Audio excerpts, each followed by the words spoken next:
Uy. Umuyo ba atoy? Mga kaliit? Ruot ataw, yung ruot. Oh, comment na ganyan mga kastoy, comment, like. Ano, mamuan no, sino ti mga kastoy. Kanun la atoy. Kanun lang ti, kaldeng, kunada. Amuyo nga kanun iti, taga-probinsya. Uno, taga Manila. Taga ibang lugar ka no di mamuatoy. Bagak ti Ilocano, kurapot. Ala iti taltalon. Baga nakukuha sa bukid. Pag nag-alalay, pag tumagal, tumutubo na to. Yan. Kurkurapot. Yan. Ang sa Ilocano. Ano sa inyo to? Comment down below kung anong tawag sa inyo to.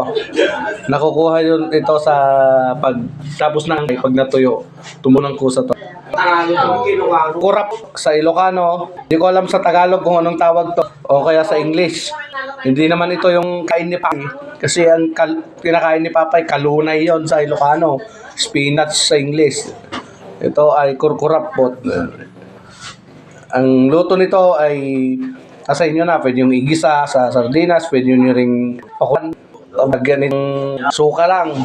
Pwede, no dawag bagti mo, mabalim mo ito, no? Karami doon ba dinakdakan. Pero the best nga luto natin, lambong laang, tas kamti kalamansi sa kabagoong. Nagimas ato yung mga kaliit.